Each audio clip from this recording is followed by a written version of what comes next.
nation, one community, and one assailant. Good afternoon, Philippines! Good afternoon, Magsaysay.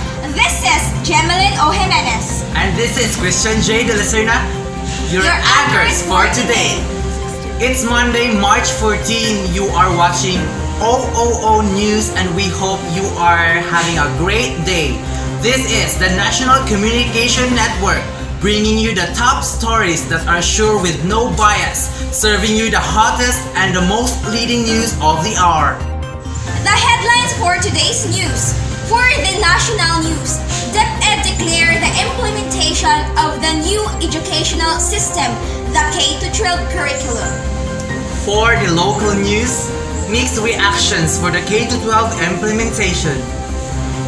Jobs a hit or miss for senior high school graduates.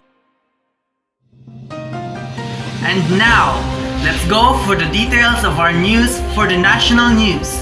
DepEd declared the implementation of the new educational system, the K-12 curriculum. To give us the full insight, here's Kimberly Juarez. Kim? Yes, Chris. The Department of Education implement the K-12 curriculum according to the Department of Education.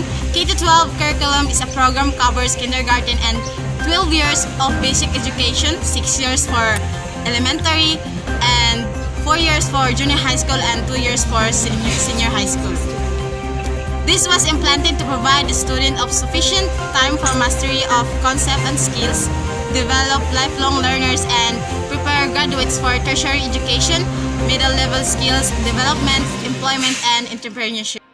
It is designed to enable graduates to join the workforce after high school or prepare them should they choose to enter college. Through K-12, students are given enough years to master basic academic skills and participate in co-curricular activities.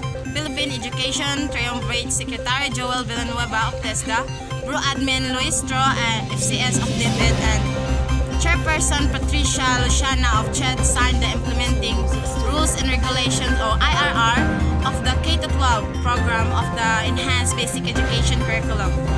This is Kimberly T. Juarez reporting. Back to you, Chris. Thank you, Kim. For the local news, mixed reactions for the K-12 implementation. News details will be given to us by Jeremy in Cabo. The outrage and dismay of most of parents under the government and Department of Education and the implementation of the K-12 program in the Philippines, specifically the senior high school grade 11 and 12, has been reverberating all over media even before the adaptation of the 12-year basic education program way back in 2013.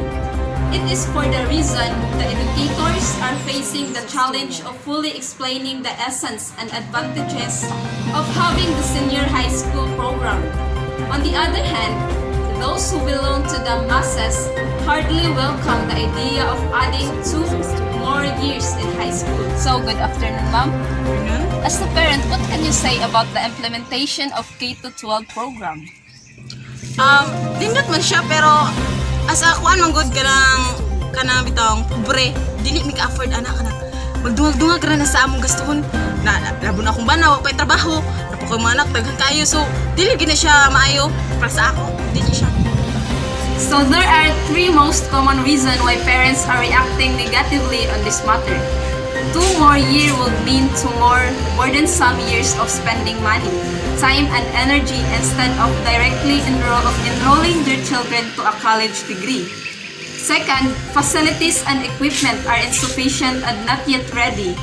Third, no available jobs to accommodate the products of the senior high school, who can argue with the marked strong justifications to the parents in the grassroots level for them to convince and be in solidarity with the government to push through with the program this June 2016.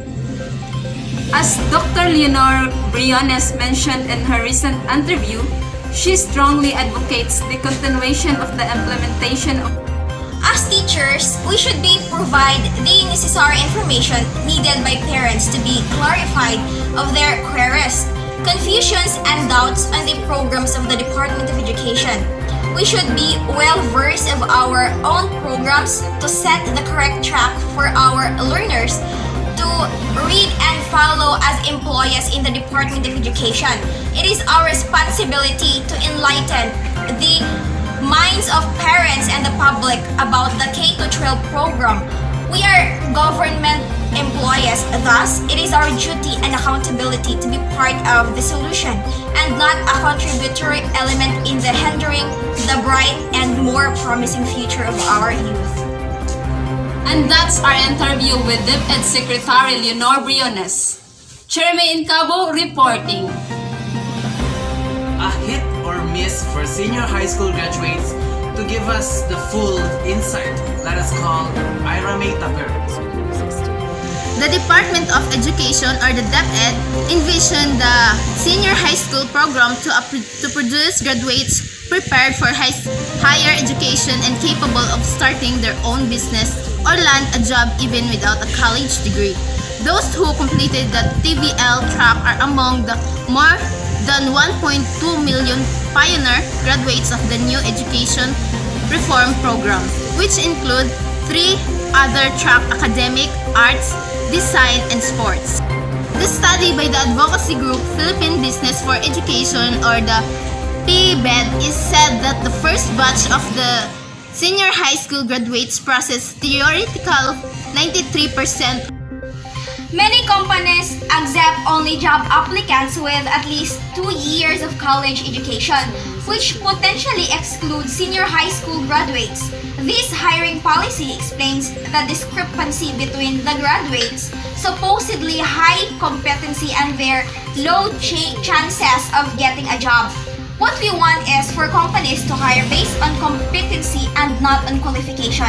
There are many jobs where you don't need to have a college degree, such as in retail.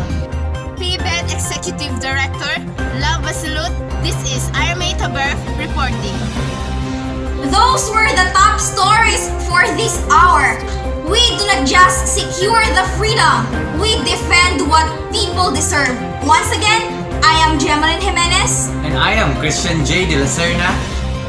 delivering news from worldwide. This is OOO. One mission One community and one assailant.